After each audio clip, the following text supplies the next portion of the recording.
Good morning students, आप सभी का लक्ष्य पॉलिटेक्निक क्लासेस के अंदर स्वागत है। माई सेल्फ अमृत पाठक। और आज हम लोग स्टार्ट करेंगे हमारा नया सब्जेक्ट सर्वेइंग, जो कि आप लोगों को थर्ड सेमेस्टर सिविल इंजीनियरिंग के अंदर पढ़ना है। ठीक है, तो आज इस वीडियो में हम लोग देखेंगे सर्वेइंग का इंट्रोडक्शन पार्ट। ठीक है, इंट्रोडक्शन पार्ट सर्वेइंग का आज हम लोग को स्टार्ट करना है। तो सर्वेइंग का इंट्रोडक्शन के अंदर हम लोग देखेंगे कि सर्वे का डिफिनीशन क्या होता है और सर्वे को हमें क्यों पढ़ना है सिविल इंजीनियरिंग के अंदर। और साथ साथ में हम लोग इस वीडियो में देखेंगे कि जो टोटल आप लोग को यूनिट इसके अंदर है, टोटल 5 यूनिट है। इन 5 यूनिट के अंदर जो जो टॉपिक है उनके बारे में क्या करना है, डिस्कस करना है। थोड़ा थोड़ा डिस्कस करेंगे टोटल इंट्रोडक्शन की तरह। ठीक है, तो स्टार्ट करते हैं सर्वेइंग से। तो ये जो वर्ड सर्वेइंग है क्या चीज़ से बना है? सर्वेक्षण। ठीक है, सर्वेक्षण से बना है सर्वेइंग। तो डिफिनीशन तो चलिए ठीक है, तो पहले हम लोग ऐसी ही जानकारी लेते हैं कि सर्वे क्या होता है। तो अगर डेली लाइफ में आप लोग को वर्ड देखते हैं, सुनते होंगे कि सर्वे हो रहा है, भाई सर्वे हो रहा है, तो किस चीज़ का सर्वे हो रहा है? तो बहुत जगह क्या होता है कि आप लोग देखते हैं कि जनसंख्या हो रहा है, जनसंख्या का हम लोग क्या करते हैं, सर्वे लेते हैं। ठीक है, तो जनसंख्या का सर्वे कैसे लिया जाता है कि घर घर गए पेपर पेन ले करके और काउंटिंग करते हैं कि घर में कितने लोग हैं, फिर क्या क्या करते हैं, वो भी एक तरह का सर्वे है। लेकिन आप लोगों को कौन सा सर्वे से लेना देना है? तो आप लोगों को रिलेटेड टू सिविल इंजीनियरिंग। ठीक है, तो सिविल इंजीनियरिंग से रिलेटेड आप लोगों को क्या करना है, सर्वे करना है। तो चलिए ठीक है, अब हम लोग सिविल इंजीनियरिंग के अंदर क्या करते हैं, तो सबसे पहले क्या करते हैं कि अगर हम लोग बात करते हैं कि कोई घर बनाना है, किसी भी हमारा एक फील्ड है उसके ऊपर घर बनाना है, सिंपल हम लोग स्टार्ट करते हैं। तो घर बनाने से पहले हम लोग को क्या करना होगा? सबसे पहले क्या करना होगा कि हमें सर्वे करना होगा। तो स्टार्ट जो होता है ना, कि आप लोग को थर्ड सेमेस्टर भी है, एक तरह से कहा जाए तो सिविल इंजीनियरिंग का शुरुआत अगर कर रहे हैं ना, तो सर्वे से ही कर रहे हैं। ठीक है, और अगर फीलिंग जो सिविल इंजीनियरिंग का जो होता है ना, कि आप फील करिएगा कब? जब आप लोग सर्वे पढ़िएगा। ठीक है, कि आपको एक्चुअल में लगेगा कि नहीं हम लोग सिविल इंजीनियरिंग है, सिविल इंजीनियर हैं, क्योंकि आप लोग क्या कर रहे हैं, सर्वे। देखिए ये लोग क्या कर रहे हैं, सर्वे कर रहे हैं, ये सब सर्वे कर रहे हैं। ये सर्वे करने के बाद इसको पेपर पे लिख रहे हैं। तो ये सारा कुछ हम लोग देखते हैं कि क्या है। तो पहले जानकारी लेते हैं कि अगर फील्ड में आप लोग को घर बनाना है, चलिए ठीक है, घर बनाना है।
आप लोग को कहीं ना कहीं शुरुआत एक पॉइंट से कर रहे हैं।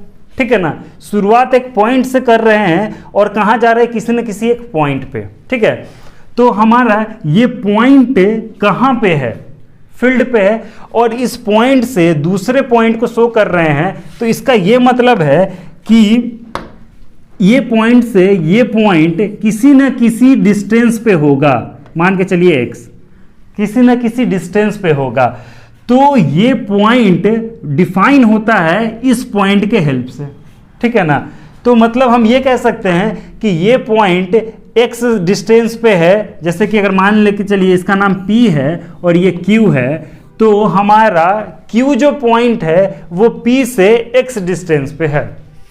चलिए ठीक है, एक्स डिस्टेंस पे है, तो हम लोग कहीं ना कहीं एक पॉइंट को शो कर रहे हैं पेपर के अंदर बाय द हेल्प ऑफ किसी एक पॉइंट के।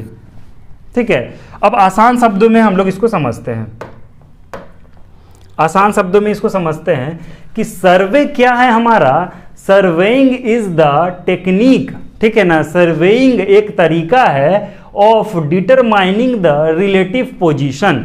ठीक है, मतलब क्या हो गया कि सर्वेइंग एक तरीका है जिससे हम किसी एक पॉइंट को शो करते हैं, दर्शाते हैं, और डिफरेंट फीचर्स ऑन एबव और beneath the surface of the earth. मतलब क्या हो गया कि किसी भी एक पॉइंट को हमें दर्शाना है, कहाँ पे दर्शाना है, हमारे जो अर्थ सरफेस है, अर्थ सरफेस के या तो ऑन एबव और बीनीथ।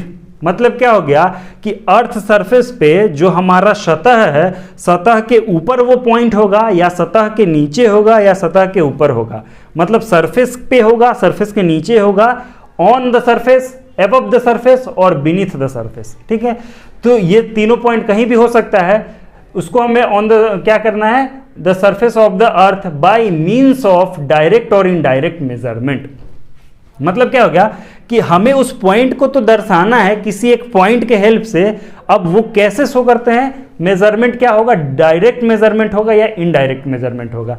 मतलब हम एक पॉइंट से दूसरे पॉइंट तक डायरेक्टली चले जाएंगे, साफ सुथरा है, और इनडायरेक्ट मेजरमेंट तब करेंगे जब बीच में हम नहीं जा पा रहे हैं वहां तक, बीच में क्या है, पहाड़ है या नदी है, कुछ भी है, तो हमें कोई भी मेजरमेंट करना है, मीन्स ऑफ डायरेक्ट और indirect measurement of distance, direction and elevation. ठीक है, अब दूसरे पॉइंट का क्या निकाल सकते हैं, एक पॉइंट से दूसरे पॉइंट कितने दूरी पे है, कितने एंगल पे है और कितने हाइट पर है, तीन चीज ही हो सकते हैं। ठीक है, तो ये तीनों है डिस्टेंस, डायरेक्शन और elevation, which is finally representing them on a sheet of paper known as plan और map। ठीक है, अब इसका समझिए मतलब क्या हो गया कि अब फाइनली हमें क्या करना है कि किसी एक पेपर पे बनाना है। प्लान को क्या कहते हैं, प्लान होता है हमारा टॉप व्यू, ऊपर से देखिएगा तो प्लान होता है, उसको टॉप व्यू प्लान कहते हैं, और मैप, ठीक है, मैप बनाना है।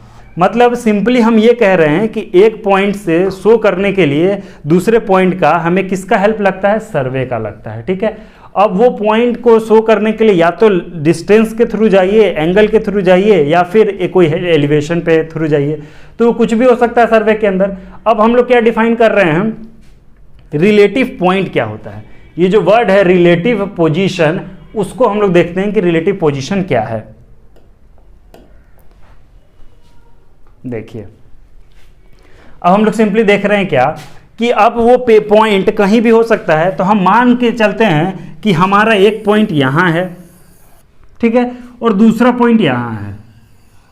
ठीक है, एक पॉइंट यहां है, दूसरा पॉइंट यहां है, तो हम क्या करेंगे कि एक पॉइंट से दूसरे पॉइंट जाना है। ठीक है, तो सर्वे का यही मतलब होता है ना कि हमें क्या करना है, डाटा कलेक्ट करना है, यही मतलब हो गया कि हमें डेटा पूरा कलेक्ट करना है। अब वो बहुत तरीके का सर्वे हो सकता है। सर्वे क्या होता है कि किसी गांव में जनसंख्या का सर्वे करना है कि कितने लोग रहते हैं इस गांव में, तो हम लोग क्या करते हैं, वो भी एक तरह का सर्वे है। लेकिन आप लोगों को उनसे कोई लेना देना नहीं है, आप लोगों को सर्वे किससे रिलेटेड होना चाहिए, सिविल इंजीनियरिंग से आप लोग को रिलेटेड होना चाहिए।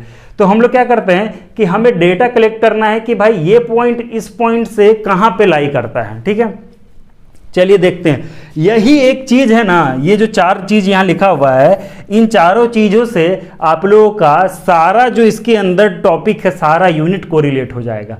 इस चीज को ध्यान से समझिएगा क्या है। ठीक है, एक पॉइंट से इस पॉइंट तक आपको पहुंचना है। चलिए ठीक है, तो क्या क्या जरूरी है, पहले तो आप लोगों को हॉरिजॉन्टल डिस्टेंस ट्रेवल करना होगा। ये हो गया हमारा हॉरिजॉन्टल डिस्टेंस, ये ट्रेवल किए। ठीक है, और हम लोग क्या ट्रेवल करेंगे, वर्टिकल डिस्टेंस। दूसरा क्या ट्रेवल कर रहे हैं हम लोग, वर्टिकल डिस्टेंस, यहां से यहां तक आए, फिर यहां से यहां तक आना होगा। ठीक है, वर्टिकल डिस्टेंस, या फिर हमें यहां से एक वर्टिकल एंगल जाना होगा। क्या होता है ये वर्टिकल एंगल, और ये हॉरिजॉन्टल डिस्टेंस हो गया, वर्टिकल डिस्टेंस हो गया, हॉरिजॉन्टल एंगल हो गया, नहीं वर्टिकल एंगल हुआ। अभी हॉरिजॉन्टल एंगल आपको इसमें नहीं दिख रहा होगा, इस फोटो में दिखेगा हॉरिजॉन्टल एंगल। वर्टिकल एंगल क्या होता है, ये हो गया आपका वर्टिकल एंगल, ये हो गया वर्टिकल एंगल। हॉरिजॉन्टल एंगल क्या होता है, ये होता है हॉरिजॉन्टल एंगल। ठीक है, चलिए ये हो गया एक तरह का, और एक तरीके से और समझते हैं। जैसे कि एक ये पॉइंट है, ठीक है, ये थोड़ा आगे, ये थोड़ा पीछे है, ये थोड़ा ऊपर में है, और ये क्या है, नीचे है, ठीक है, ये दोनों पॉइंट है। तो आपको इस पॉइंट से इस पॉइंट तक जाना है और डेटा लिखना है, तो हॉरिजॉन्टल डिस्टेंस, ठीक है, ये हो गया आपका हॉरिजॉन्टल डिस्टेंस, ध्यान से समझिएगा। और इस हॉरिजॉन्टल डिस्टेंस के बाद ये वर्टिकल डिस्टेंस, ठीक है, इस पॉइंट तक जाने के लिए वर्टिकल डिस्टेंस, दो चीजें हो गई।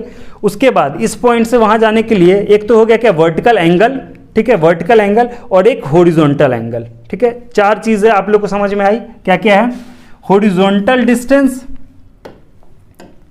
Horizontal distance, vertical distance, horizontal angle और वर्टिकल एंगल। देखिए आप लोग को दिख रहा होगा, अब ये हो रहा है वर्टिकल एंगल। चार चीजें हैं, ध्यान से समझिएगा। अब इस पॉइंट से इस पॉइंट तक हमें क्या क्या, हॉरिजॉन्टल डिस्टेंस। तो अब ये हॉरिजॉन्टल डिस्टेंस कौन मेजर करेगा, तो आपका हॉरिजॉन्टल डिस्टेंस कौन मेजर करेगा, चेन सर्वे या टेप सर्वे, ठीक है। और ये चेन सर्वे, टेप सर्वे आप लोग को कौन सा यूनिट में पढ़ना है, आप लोग का एक यूनिट है जो कि आप लोग का कौन सा है, सेकंड यूनिट नहीं, थर्ड यूनिट है, आप लोग को थर्ड यूनिट में ये चीज पढ़ना है। अब है next vertical distance. Vertical distance levelling बताता है, ये भी आप लोग को यूनिट में है, लेवलिंग एक पूरा यूनिट है। हॉरिजॉन्टल एंगल, कंपास सर्वे, ये भी आप लोग का यूनिट है। इसके अंदर हम लोग फाइनली हम लोग का काम क्या है, हॉरिजॉन्टल एंगल मेजर करना है। यहाँ एंगल होगा ANGL एंगल, ठीक है। और वर्टिकल एंगल आप लोग को थियोडोलाइट और टैक्योमीटर नहीं पढ़ना है इस बार, अगले सेमेस्टर जो एडवांस सर्वेइंग है उसमें हम लोग को पढ़ना है। तो मेन चीज क्या है हमारा, चेन सर्वे आप लोग का यूनिट हो गया, लेवलिंग हो गया, कंपास सर्वे, ये सब आपका यूनिट ही है, ठीक है। तो यही होता है, एक पॉइंट से दूसरे पॉइंट तक जाने के लिए हमें ये सारा तरीका अपनाना पड़ेगा, ठीक है। तो अब देखते हैं क्या कि ये पॉइंट तो हो गया। अब डिफिनीशन के पास जाते हैं कि डिफिनीशन आखिर क्या कह रहा था। डिफिनीशन तो यही कह रहा था ना कि सर्वेइंग इज द टेक्निक और determining the relative position of different feature on above और बीनीथ द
वेटेड है, तो उसमें जा करके हम लोग लेवलिंग में पढ़ेंगे।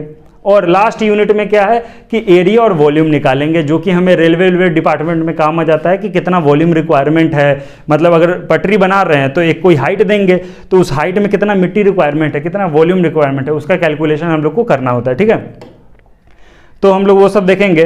अब देख रहे हैं क्या कि अब यूनिट 1 के अंदर क्या क्या पढ़ना है वो सब हम लोग देखेंगे, ठीक है। यूनिट 1 अब देखते हैं। देखिए यूनिट 1 के अंदर क्या है, ध्यान से देखिएगा। यूनिट 1 में हम लोग को पढ़ना है सर्वे के बारे में, ठीक है। पर्पस क्या है सर्वे का और यूज क्या है सर्वे का, ठीक है। ये चीज हम लोग देख लिए इसके अंदर।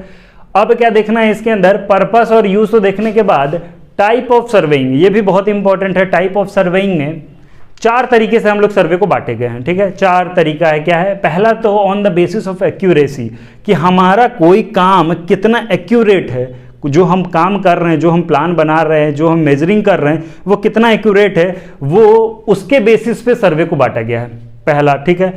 अब इसके अंदर आता है प्लेन सर्वे और जियोडेक्टिक सर्वे, ठीक है। ये होता है प्लेन सर्वे, ये होता है जियोडेक्टिक सर्वे, ठीक है। इसको हम लोग देखते हैं। फिर क्या है, on the basis of place, कि हम लोग कहाँ पे, मतलब जगह कौन सा हो सकता है, या तो अर्थ सरफेस हो सकता है पहला, ठीक है। दूसरा क्या हो सकता है, पानी के अंदर हो सकता है, हाइड्रोग्राफिक सर्वे, एस्ट्रोनॉमिकल सर्वे, 3 तरह का। On the basis of place में 3 तरीके का हो सकता है। क्या हो सकता है, ऑन द सरफेस, या तो पानी के अंदर, या तो एस्ट्रोनॉमिकल, ठीक है। तो ये 3 तरीके का होता है। ये सारा कुछ हम लोग एक्सप्लेन करेंगे जब हम लोग यूनिट जो लेक्चर 2 स्टार्ट करेंगे उसके अंदर। ये हमारा क्या है, लेक्चर 1 है। On the basis of instrument, कौन सा हम लोग इंस्ट्रूमेंट यूज किए हैं, ठीक है, कौन सा इंस्ट्रूमेंट हम लोग यूज कर रहे हैं। जैसे कि चेन सर्वे में, जैसे अगर चेन यूज कर रहे हैं तो वो चेन सर्वे हो गया। अगर हम लोग क्या कर रहे हैं, यूज लेवलिंग में जा रहे हैं तो हम लोग क्या यूज करेंगे, थर्डोलाइट यूज करेंगे। उसके बाद हम लोग जा रहे हैं कि किसमें, प्लेन टेबल होता है, जो कि आप लोग को नहीं पढ़ना है। तो अलग अलग जो भी हम इंस्ट्रूमेंट यूज करेंगे वो, अगर वो सर्वे क्या हो जाएगा हमारा, इसी में हो जाएगा, टाइप ऑफ सर्वे में आ जाएगा। समझ में आ रहा ना, कि जिस तरीके का इंस्ट्रूमेंट हो गया वो तरीके का हमारा सर्वे हो गया। On the basis of purpose, कि आखिर यूज़ क्या है, पर्पस क्या है। तो इसके अंदर भी 4 पार्ट आते हैं। क्या, इंजीनियरिंग आते हैं, जियोडेक्टिक आता है, टोपोग्राफिकल आता है, कैडेस्ट्रल आता है। तो वो सारा कुछ हम लोग डायग्राम के साथ, वीडियो के साथ सब कुछ हम लोग एक्सप्लेन करेंगे, ठीक है। फिर लास्ट है हमारा क्या, principle of survey. Principle of सर्वे भी 2 तरीके का होता है, ठीक है ना, वो भी हम लोग देखेंगे। एक तो होता है होल टू पार्ट, ठीक है, और दूसरा क्या होता है कि रेफरेंस टू रेफरेंस पॉइंट चाहिए, ठीक है। और लास्ट क्या है हमारा, स्केल। तो पहले बात करते हैं क्या, कि on the basis of accuracy, plane table और जियोडेक्टिक टेबल, जियोडेक्टिक सर्वे। तो प्लेन सर्वे और जियोडेक्टिक सर्वे में क्या होता है कि प्लेन सर्वे क्या होगा कि हमारा कोई सरफेस है, देखिएगा एक चीज देखिएगा, हमारा कोई, ध्यान से समझिएगा कि एक कोई सरफेस है, ठीक है, और ये एक सरफेस है, ठीक है, ये एक सरफेस है और ये एक सरफेस है। ध्यान से समझिएगा। प्लेन सर्वे में क्या कह रहा है कि हमारा छोटा एरिया में काम करना है, ठीक है। तो हम मानते हैं कि मेरा अर्थ सरफेस क्या है, प्लेन है। तो हम लोग क्या करेंगे कि कोई भी इंस्ट्रूमेंट रखेंगे और क्या करेंगे, हम लोग मेजरिंग स्टार्ट कर देंगे, ठीक है ना। तो हमने मेजर किया कोई भी डिस्टेंस x, ठीक है, x अगर मेजर किया तो हम मानते हैं कि वो डिस्टेंस क्या है, हमारा स्ट्रेट लाइन है, ठीक है। लेकिन जब हम यहां पे मेजर करेंगे तो ये हमारा क्या होता है, हम लोग मानते हैं क्या, कर्व। और ये कर्वेचर क्यों आया, जब हम लोग मानते हैं कि जब छोटा एरिया क्या है, 250, एक सेकेंड, अगर एरिया 250 किलोमीटर स्क्वायर, ठीक है ना, 250 किलोमीटर स्क्वायर के अंदर में आता है तो ये हो गया प्लेन सर्वे, ठीक है। और अगर 250 किलोमीटर स्क्वायर से ऊपर के एरिया में हम लोग काम कर रहे हैं तो वो हो जाएगा हमारा जियोडेक्टिक सर्वे। तो इसके अंदर जो हम लोग को मिलता है लेंथ, वो क्या होता है, हमारा कर्व होता है, ठीक है ना। और ये कर्वेचर क्यों आता है, क्योंकि ये हमारा अर्थ सरफेस क्या है, कर्वेचर है, एलिप्सोइडल होता है एक्चुअल में, लेकिन छोटे एरिया में हम लोग प्लेन ही मान के चलते हैं, ठीक है ना। तो ये सारा कुछ होता है प्लेन सर्वे में। अब हम लोग आ रहे हैं क्या, चलिए हम लोग क्या देख रहे थे यहाँ पे कि हमारा प्लेन सर्वे और जो भी हम लोग लेंथ लेंगे यहाँ पे स्ट्रेट होगा, और जियोडेक्टिक में क्या हो जाएगा, ये हमारा कर्व होता जाएगा। तो ये हो गया एक्यूरेसी के हिसाब से, प्लेस के हिसाब से हमको बता दिए, पानी पे कर सकते हैं या तो एस्ट्रोनॉमिकल हो गया स्पेस में, और नहीं तो अर्थ सरफेस पे। तो on the basis of place पे 3 तरीके से बांटा गया है। फिर क्या है, इंस्ट्रूमेंट, अलग अलग इंस्ट्रूमेंट, चेन हो गया, टोटल स्टेशन, प्लेन टेबल, अलग अलग जो भी हम इंस्ट्रूमेंट करेंगे तो वो हमारा सर्वे हो जाएगा। तो वो on the basis of instrument हो गया। On the basis of purpose भी हम लोग बात कर लिए, इंजीनियरिंग वगैरह, कैडेस्ट्रल, सब कुछ। फिर आगे प्रिंसिपल ऑफ सर्वे देख लेंगे। और स्केल से आप लोग को बहुत न्यूमेरिकल पूछने वाले हैं। स्केल में हम लोग कराएंगे भी बहुत सारे न्यूमेरिकल। तो स्केल के अंदर क्या होता है ना कि हम आपको बताया ना कि अगर कोई बहुत बड़ा खेत है उसको हम लोग को पेपर पे बनाना है तो किसका हेल्प लगता है, यहाँ पे हमारा स्केल का हेल्प लगेगा, ठीक है। ये हमारा किसका हेल्प लगेगा, स्केल का हेल्प लगेगा। और इसी के हेल्प से हम लोग क्या बना लेते हैं, इसी के हेल्प से हम लोग क्या बनाएंगे कि जैसे कि कोई प्लॉट है, ये हमारा पेपर है जैसे मान लीजिए, और ये बड़ा सा कोई खेत है, ठीक है ना। अब इसका 1 मीटर, ठीक है ना, इसका 1 मीटर हम लोग पेपर पे तो बना नहीं सकते, तो हम मान लीजिए कि 1 सेंटीमीटर हम शो करेंगे। अगर मेरा 1 सेंटीमीटर पेपर पे है तो हम समझ जाएंगे कि 1 मीटर हमारा खेत में होगा। और ये चीज़ यहाँ पे हर पेपर पे लिखा हुआ रहता है, जैसे कि यहाँ पे 1 मीटर 1 मीटर बराबर 1 सेंटीमीटर, ऐसा करके स्केल लिखा होगा। स्केलिंग क्या रहेगा ये हम लोग न्यूमेरिकल करेंगे, ठीक है। तो ये हम लोग स्केल यूज कर करके हम लोग काम करते हैं। और इसी में हम लोग को क्या पढ़ना है, श्रंक स्केल। एक आएगा श्रंक स्केल। तो श्रंक स्केल में क्या होगा ना कि अगर यही पेपर 20 साल के बाद हम लोग देख रहे हैं, ठीक है, ये पेपर बना हुआ है 20 साल के बाद हमने उठा के देखा, तो अब हम इसको मेजर करेंगे 1 सेंटीमीटर, तब तो हम बता पाएंगे कि 1 मीटर का हमारा प्लॉट है वहां पे खेत में। लेकिन ये खुद ही सिकुड़ के 0.9 हो गया, 0.9 सेंटीमीटर हो गया। तो उस हिसाब से तो हमारा 0.9 मीटर ही होगा वहां पे प्लॉट, तो सब कुछ गड़बड़ हो जाएगा। तो उसके लिए हम लोग क्या करते हैं कि यहाँ पे कोई भी डायग्राम होगा तो उससे पहले हम लोग क्या करते हैं कि एक हम लोग जानबूझ करके एक लेंथ बना देते हैं, ठीक है, बना देते हैं किसका, 10 सेंटीमीटर का मान लीजिए। तो अगर 20 साल के बाद अगर इसको हम स्केल से मेजर करेंगे, अगर ये 10 सेंटीमीटर का 10 सेंटीमीटर है, मतलब ये पेपर श्रंक नहीं किया है। लेकिन अगर यही चेंज हो गया वैल्यू तो हम समझ जाएंगे कि अच्छा ये टोटल पेपर ही हमारा सिकुड़ चुका है, ठीक है। तो उसके हिसाब से जो कैलकुलेशन होगा वो हम लोग न्यूमेरिकल सॉल्व करेंगे, वही तो आप लोग का न्यूमेरिकल है। तो इसके अंदर ये सब पढ़ना है श्रंक के अंदर। तो ये जो आप लोग का यूनिट 1 है इतना ही है, ठीक है। अब देखते हैं यूनिट 2, ठीक है। यूनिट 2 के अंदर हम लोग का क्या है, यूनिट 2 का नाम है आपका चेन सर्वे, ठीक है ना। चेन सर्वे में क्या करना है कि हम आपको क्या बताएं कि हॉरिजॉन्टल लेंथ को मेजर करने के लिए क्या काम आता है, चेन सर्वे का काम आता है। तो हॉरिजॉन्टल लेंथ मेजर करना है हमें, तो बहुत सारा इंस्ट्रूमेंट यूज होगा उसके अंदर, ठीक है। क्या क्या यूज होगा, पहले तो होगा चेन। कितने तरीके का अलग अलग टाइप का चेन आता है, मैट्रिक चेन आता है, आपको इंजीनियरिंग चेन आता है, इनवार आता है, ठीक है। तो ये सब चेन आ गया। और क्या होता है, टेप भी अलग अलग तरीके का आता है, ठीक है, तो वो भी हम लोग देखेंगे। और उसके बाद ये एरो आता है, रेंजिंग रॉड, ये सब क्या है हमारा इंस्ट्रूमेंट जो यूज होता है, लाइन रेंजर, ऑफसेट, ये सारा कुछ हम लोग एक चीज देख लेते हैं। अभी एक वीडियो है हमारे पास, इसके अंदर हम लोग देखते हैं इंस्ट्रूमेंट कौन कौन सा यूज हो रहा है।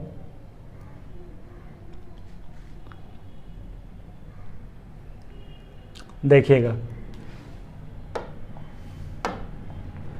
मैट्रिक चेन है 20 मीटर 30 मीटर का आता है, गंटर चेन 66 फीट का, ये बहुत इंपॉर्टेंट है, ये सब कभी कभी आ जाता है एग्जाम में, ठीक है। तो ये याद रखिएगा, ये डायरेक्ट आता है 66 engineering chain.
Check line, tie line, offset, tie line, station, मतलब क्या हो गया कि जब हम लोग 12 से प्लॉट करते हैं ना तो उसके अंदर हम लोग को एक्यूरेसी बनाने के लिए ये सारा कुछ लाइन बनाना होता है कि एक बड़ा सा प्लॉट को पहले हम लोग क्या किए कि मेजर कर लिए, उसके बाद हम लोग बेस लाइन, टाई लाइन, जो भी हमें बनाना होगा ये सारा कुछ देखेंगे कि क्या है क्या नहीं। वो सब उस टाइम देखा जाएगा जब स्टार्ट किया जाएगा। ये सारा कुछ हम आपको रूबरू करा रहे हैं, ये सब जो कि आप लोग को उस टाइम दिक्कत ना हो। फिर आएगा क्या, रेंजिंग। रेंजिंग दो तरीके से हो सकता है, डायरेक्ट रेंजिंग होता है इनडायरेक्ट रेंजिंग। हम आपको बताया डायरेक्ट, जब बीच में कोई ऑब्स्ट्रक्शन ना है, कोई बाधा नहीं है एक पॉइंट से दूसरे पॉइंट जाने में, तो हम लोग डायरेक्ट कर लेंगे। लेकिन अगर कोई बाधा आ रहा है तो इनडायरेक्ट मेथड यूज करेंगे, वो क्या क्या है वो सब देखेंगे, ठीक है। फिर क्या है, एरर इन लेंथ। इससे न्यूमेरिकल आप लोग को बनता है, बहुत अच्छा न्यूमेरिकल बनता है कि कोई कोई लेंथ, जैसे कि ये चेन ही है, ये जो चेन है ये आपका क्या हो गया कि गर्मी के मौसम में क्या होता है, एक्सपेंशन होता है ना, कॉन्ट्रैक्शन एक्सपेंशन होता है गर्मी के मौसम में। ये तो माइल्ड स्टील का बना हुआ है, तो ये क्या हो गया कि एक्सपेंड कर गया। मतलब है 20 सेंटीमीटर का, मतलब कुछ भी एक मान लीजिए कि अगर 100 फीट का है तो वो क्या हो गया कि एक्सपेंड करके 100 फीट कुछ इंच हो गया एक्स्ट्रा, ठीक है। तो वो जो एक्स्ट्रा हो गया उसका हम लोग कैलकुलेशन करेंगे न्यूमेरिकल, जैसे कि हम लोग पूरा मेजर कर लिए, लास्ट में पता चला कि जा ये तो ये हो गया था, एक्सपेंड कर गया था, तो हम लोग इजीली उसका कैलकुलेट करेंगे, उसको दोबारा नहीं करना पड़ेगा, डायरेक्ट मैथमेटिक्स के हेल्प से हम लोग इस एरर को हम लोग दूर कर देंगे, ठीक है। फिर आता है टाइप ऑफ ऑफसेट्स। यही है कि अलग अलग तरीके का ऑफसेट होता है, परपेंडिकुलर, ऑब्लिक, ये तरीके का है, ठीक है। तो इसके अंदर यही है। फिर हम लोग देखते हैं अब क्या, हमारा थर्ड यूनिट। थर्ड यूनिट देखिएगा क्या है थर्ड यूनिट के अंदर। थर्ड यूनिट बहुत ही इंपॉर्टेंट है, कंपास सर्वे, ठीक है। कंपास सर्वे पहले देखते हैं कंपास दिखता कैसा है। कंपास कैसा दिखता है, ये हमारा कंपास, ठीक है। दो तरीके का कंपास पाया जाता है, क्या है, एक तो सर्वेयर कंपास है, प्रिज्मेटिक कंपास। दोनों से हम लोग हॉरिजॉन्टल एंगल ही मेजर करते हैं, जो हमारा हॉरिजॉन्टल एंगल है वही मेजर करेंगे दोनों से। लेकिन इन दोनों का डिफरेंस भी पूछता है, ठीक है, कि इन दोनों का क्या चीज़ का बना हुआ है, कौन सा टाइप का नीडल है इन दोनों में यूज़ किया जाता है, इन दोनों का डिफरेंस पूछता है एग्जाम में, ठीक है। तो इन दोनों का हम लोग डिफरेंस, जब ये टॉपिक स्टार्ट होगा तब हम लोग पढ़ेंगे डिफरेंस, ठीक है। तो ये दोनों इंस्ट्रूमेंट यूज़ करते हैं। उसके बाद क्या है, टेक्निकल टर्म। अब जैसे कि यहाँ पे ये मेथड है ग्राफिकल, ट्रू मेरिडियन और मैग्नेटिक मेरिडियन होता है, ठीक है। दो तरीके का मेरिडियन होगा, वो चीज़ हम लोग देखते हैं क्या होता है। देखिएगा इस डायग्राम में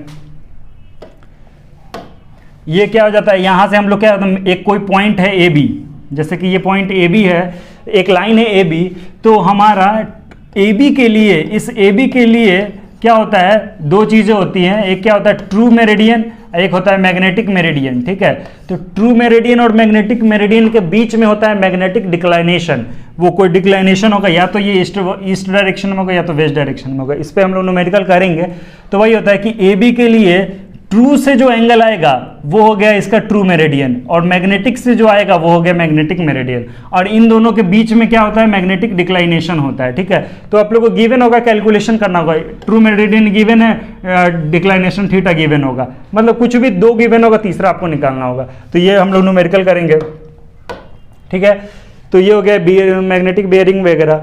उसके बाद आप लोगों को क्या पढ़ना है, उसके बाद पढ़ना bearing, whole circle bearing and reduce bearing. इससे भी आप लोग को न्यूमेरिकल बन के आएगा, बहुत सिंपल है। मतलब कि बस आप लोगों को क्या करना है, रेगुलर क्लास लेना है इसके अंदर, ठीक है। आप लोग को नोट्स बढ़िया से बनाना है और ध्यान से समझना है। कोई डाउट हो, इसका डाउट सेशन है आप लोग का, फिर से लाइव सेशन होगा, उसके अंदर ये सब चीज़ लिखा हुआ होना चाहिए। ये सब तरीका है, देखिए आप लोग को, देखिए सब कुछ गिवन है, सारा कुछ फैसिलिटी है आप लोग के पास, बस क्या है, सिर्फ आप लोग को ध्यान से बैठना है। देखिए ये वर्ड है होल सर्कल बियरिंग, और क्या है रिड्यूस बियरिंग, बहुत आसान है। लेकिन क्या हो जाता है ना कि इंपॉर्टेंट सब्जेक्ट का क्या कहने का मतलब हो गया, इंपॉर्टेंट इसलिए ये हो गया क्योंकि आप लोग को फाइनली जॉब से मतलब है ना। जब आप लोग जॉब के निकालने के लिए कोई कंपटीशन एग्जाम को फेस करना होगा, और कंपटीशन एग्जाम के लिए आप लोगों को क्या हो जाता है कि कौन सा ऐसा सब्जेक्ट है जो हमें आसानी से नंबर दे देगा, ठीक है। इन दोनों में ना प्लस और माइनस करना है बस, मतलब कि एडिशन और सब्ट्रैक्शन से इसका क्वेश्चन, फिर ट्रू मैग्नेटिक मेरिडियन और क्या जो होता है ना ट्रू मेरिडियन और मैग्नेटिक मेरिडियन, इन दोनों का क्वेश्चन, इन सब में सिर्फ प्लस और माइनस का खेल है, ठीक है। तो यही बात है कि अगर आप लोग ये छोटा सा जो इजी वे में आपको नंबर दे दे, वही तो हमारा लिए इंपॉर्टेंट सब्जेक्ट है जो आपको नंबर दे कंपटीशन एग्जाम में। एसएससी जेई जो आप लोग बात करते हैं कि सबसे इंपॉर्टेंट है आप लोगों के लिए, उसके अंदर सबसे ज्यादा क्वेश्चन ये सब आता है, और ऐसा कोई एग्जाम नहीं है जो इन दोनों में क्वेश्चन नहीं आया हो, ठीक है ना। कोई भी ऐसा, बहुत ही इजी है, बस इंपॉर्टेंट है कि आप लोग को रेगुलर क्लास करना है, ठीक है। वो सारा हम लोग objective question, number of question भी करेंगे, उसका आप लोग को चिंता नहीं करना है। बस एक ही इंपॉर्टेंट है आप लोगों का कि रेगुलर आप लोग बस क्लास करिए, अटेंड करिए इसको। उसके बाद क्या है, फोर बियरिंग, बैक बियरिंग, ये भी हम लोग देख लेते हैं क्या होता है फोर बियरिंग, बैक बियरिंग। देखिएगा ये वर्ड का प्ले है बस, फोर बियरिंग बैक बियरिंग से भी क्वेश्चन बहुत बनता है। सिर्फ वर्ड का प्ले है। देखिए ए बी ए का प्ले है, ध्यान से समझिएगा।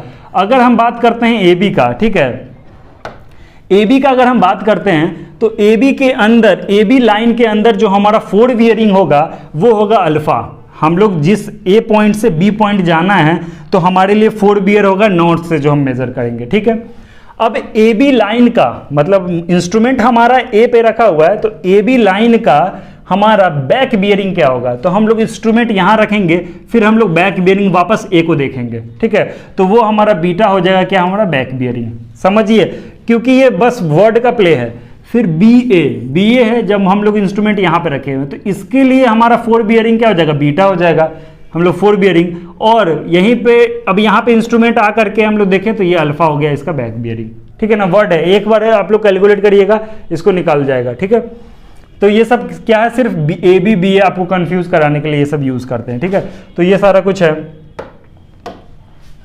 उसके बाद हम लोग क्या देख रहे हैं, ये सारा कुछ छोटा छोटा टर्म है जो कैलकुलेशन ऑफ इंटरनल एंगल, आप देख रहे हैं calculation of internal external angle, ठीक है। इसी के अंदर हम लोग को, शायद इसमें नहीं है, आप लोग देखेंगे एक्सटर्नल इंटरनल एंगल, जैसे कि ये लाइन बना दी है, फिर इसके बाद ये लाइन बनाई, ये लाइन बनाई, ऐसे जाके मिला दी है, तो ये इंटरनल एंगल आप लोगों को कैलकुलेट करना है, ये आप लोग निकाल सकते हैं। अब आप ही देखिए, ये हमें पूरा एंगल पता है, ठीक है, और ये अल्फा यहाँ पे, इसको आगे बढ़ा के ये अल्फा होता है, ये अल्फा है, ठीक है। तो टोटल बीटा माइनस अल्फा, ये इंटरनल एंगल हो गया। बस सिंपल, हम लोग यहीं पे सॉल्व कर लिए। तो यही सब आप लोगों को करना है, प्लस माइनस। तो यही हम बता रहे हैं कि आप लोग को मतलब अटेंटिव रहना पड़ेगा, ठीक है ना। आसान सब्जेक्ट है, बस इसको आसान बनाना आपको है, समझ रहे हैं ना। तो वो कैसे होगा कि आप लोग को रेगुलर क्लास अटेंड करना पड़ेगा, ठीक है। ये हो गया, प्रॉपर नोट्स बनाइए। उसके बाद क्या है, अब हम लोग देख रहे हैं ये सारा कुछ न्यूमेरिकल हम लोग देख लेंगे, मैग्नेटिक, फिर है वही प्रिज्मेटिक कंपास के बारे में हम लोग जानेंगे, कैसे कैसे एडजस्ट करते हैं वो सब कुछ, ठीक है। फिर लोकल अट्रैक्शन कुछ भी हो सकता है। अब जैसे कि अट्रैक्शन की बात करें, लोकल अट्रैक्शन, इस पे भी न्यूमेरिकल आता है। लोकल अट्रैक्शन है ना, अब जैसे कि हमारा हो सकता है कि जैसे कि ये पॉइंट है, यहाँ पे हम लोग इंस्ट्रूमेंट रखे हैं, ये इंटरनल एंगल कुछ आना चाहिए अल्फा, ठीक है। तो यहाँ पे क्या हुआ कि नॉर्थ साउथ होता है, हम लोग एंगल मेजर किए, हो सकता है कि यहाँ पे कोई मैग्नेटिक डिक्लाइनेशन, मतलब कि कोई ऐसा इंस्ट्रूमेंट जो कि हमारा ना एरर दे रहा है, ठीक है। तो वो एरर जो दे रहा है ना, वो एरर किसके वजह से दे रहा है, मैग्नेटिक कोई ऑब्स्ट्रकल है या फिर कोई ऐसा सब्सटेंस है जो कि नीडल को फ्लक्चुएट कर दे रहा है, तो उस वजह से एरर आ गया। तो ये जब एरर आ गया, तो अगर हमारा ये सारा कुछ हमें पता है, तो हो सकता है कोई एक ही इंस्ट्रूमेंट में एरर आया होगा, तो बाकी तीन के हेल्प से हम लोग इसको भी करेक्ट कर लेते हैं। वो कौन करता है, न्यूमेरिकल, जो हम लोग सॉल्व करेंगे उसके अंदर, वो सारा न्यूमेरिकल के अंदर सॉल्व हो जाएगा, ठीक है। तो लोकल अट्रैक्शन, फिर मेथड ऑफ करेक्शन, वही है करेक्शन करना मेथड का, ठीक है, और इंक्लूडेड एंगल का।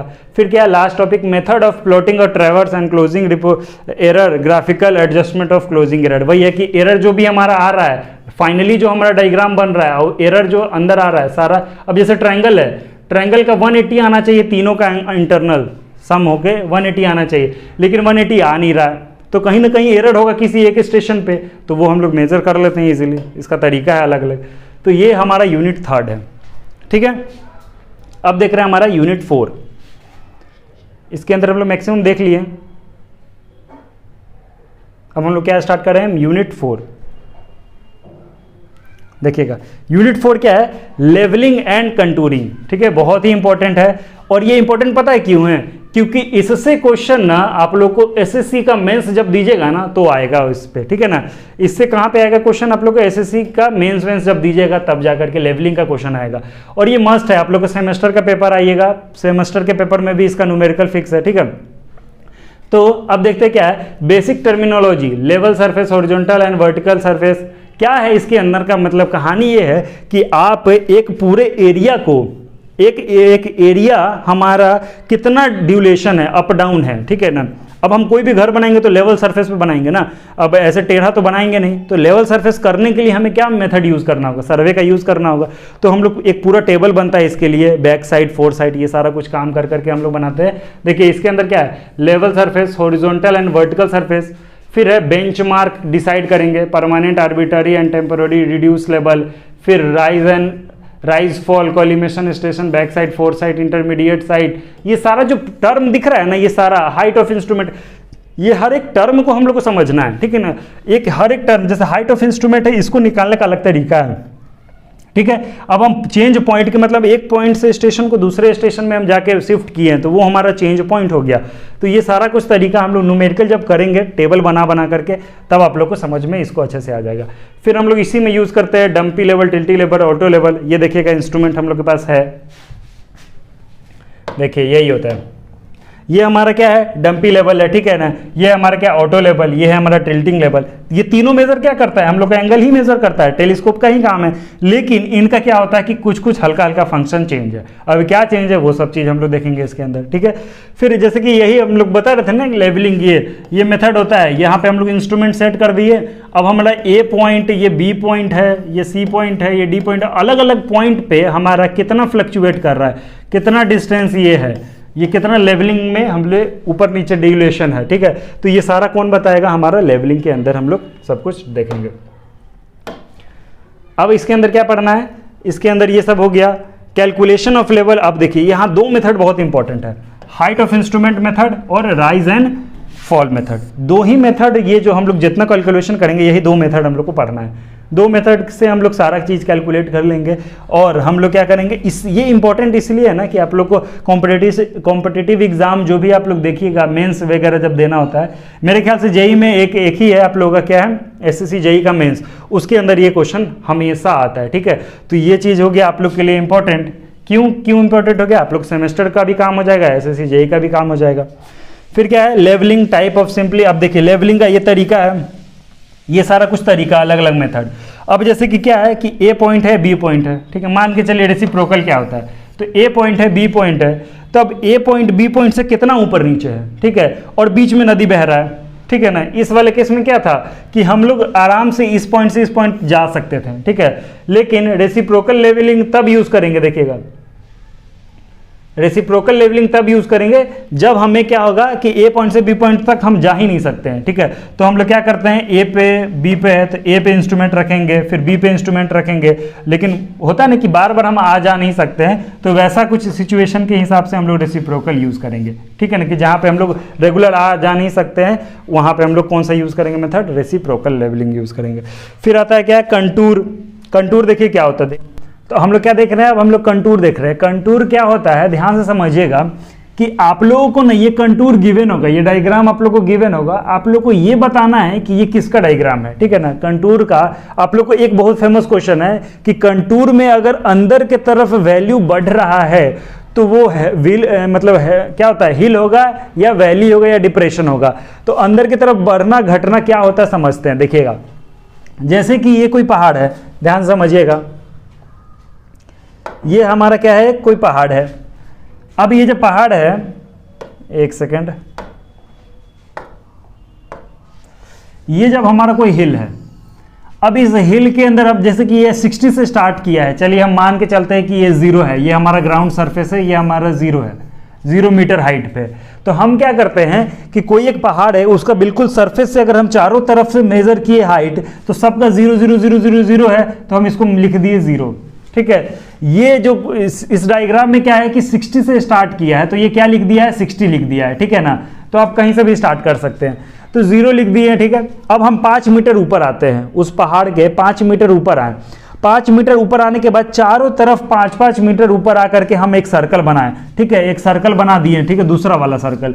तो दूसरा सर्कल बना तो वैल्यू क्या हो गया, अंदर की तरफ वैल्यू बढ़ा ना, 0 से 5 आया, ये 60 से 65 गया, तो मतलब वैल्यू बढ़ रहा है। तो मतलब ऐसे ऐसे अगर हम धीरे धीरे ऊपर जा रहे हैं तो इसके चारों तरफ गोल होगा, इसके भी तरफ, तो ये सारा सर्कल मिलके क्या बनाया, कंटूर बनाया, ठीक है। तो अगर हम बोले कि वैल्यू अगर अंदर की तरफ वैल्यू बढ़ रहा है तो वो हमारा क्या शो करता है, हिल शो करता है। ये क्वेश्चन बहुत ही इंपॉर्टेंट है आप लोग के सेमेस्टर में भी और एसएससी जेईई में भी, ये हमेशा आता है। अब उसी का उल्टा हो जाएगा कि वैल्यू अगर घट रहा है अंदर की तरफ, तो वो क्या होता है, या तो कोई खाई होगा, डिप्रेशन होगा, कोई वैली होगा, तो क्या होगा उसका डिनोशन कि अगर वैल्यू हमारा क्या हो रहा है, घट रहा है, ठीक है ना। तो इसी से हम लोग क्या करते हैं, कंटूर को डिफाइन करते हैं। तो 4th यूनिट में बस इतना ही पढ़ना था कंटूर। अब देखते हैं लास्ट जो हमारा यूनिट है वो क्या है, 5th यूनिट। देखिए 5th यूनिट बहुत ही सिंपल है। क्यों 5th सिंपल है, क्योंकि इसके अंदर सिर्फ न्यूमेरिकल है, ठीक है ना। न्यूमेरिकल है तो किसका न्यूमेरिकल है, हमें क्या फाइंड आउट करना है, एरिया और वॉल्यूम। दो चीज़ फाइंड करना होगा इसके अंदर। तो एरिया और वॉल्यूम निकालने का इसके अंदर मेथड होता है, एक होता है ट्रेपेजॉइडल मेथड, सिम्पसन 1/3 2/3 मैथमेटिक्स में भी आप लोगों को पढ़ना है, और यही चीज़ सेम यहाँ पे यूज होगा, एरिया निकालना, वॉल्यूम निकालना, ठीक है। अब इसका यूज कहाँ पे है वॉल्यूम निकालना, जैसे कि यही है, तो अब इसके अंदर कितना मिट्टी को हटाना है हमें, तो वो क्या बताएगा, वॉल्यूम बताएगा, ठीक है। इतना वॉल्यूम हमें मिट्टी हटा दो, उसके बाद हम यहाँ पटरी लगाएंगे। अगर यहाँ पे क्या है कि मिट्टी रखना है, इसमें क्या एम्बैंकमेंट बनाना है ना, कुछ हाइट देना है, तो कितना मिट्टी हम कहीं से लेके आएंगे और यहाँ फिल करेंगे, तो उसके लिए हमें वॉल्यूम बताना होगा ना कि इतना मीटर क्यूब या इतना मतलब किलोमीटर क्यूब इतना हमें मिट्टी चाहिए। तो ये सारा कुछ क्या बता रहा है, हमारा वॉल्यूम बता रहा है। और इस वॉल्यूम को कैलकुलेट करने के लिए हमारे पास क्या चाहिए, सर्वे चाहिए। वो क्या है, इसका लेंथ समझ रहे हैं ना, इस सब का लेंथ है, और इसका क्या होगा, विड्थ। ये सारा कुछ आप लोग को गिवन होगा अलग अलग तरीके का, अलग अलग में मेथड में, और ये सारा के हेल्प से हम लोग क्या निकाल देंगे, वॉल्यूम निकाल देंगे, एरिया निकाल देंगे, ठीक है ना। तो इसके अंदर बस यही चीज़ है कि हमारा 5th यूनिट में यही है।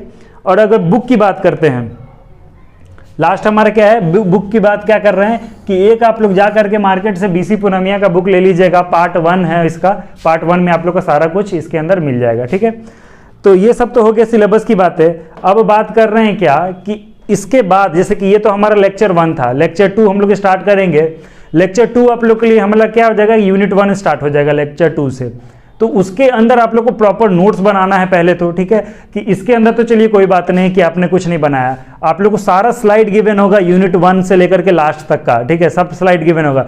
लेकिन स्लाइड के आप लोग ना, स्लाइड के बेसिस पे मत रहिएगा, आप लोग को क्या करना है, कॉपी कलम से नोट्स प्रॉपर बनाइएगा, ठीक है, उसके बाद ही ये सब काम आएगा, ठीक है। और इसके अलावा आप लोग को कोई डाउट आया तो उसके लिए हम लोग लाइव सेशन है हमारे पास, ठीक है, डाउट सेशन होगा, उन सब में आप लोग कोई भी क्वेश्चन होगा डाउट तो आप लोग उस टाइम ही डिस्कस कर लीजिएगा, ठीक है। तो बहुत बहुत थैंक यू।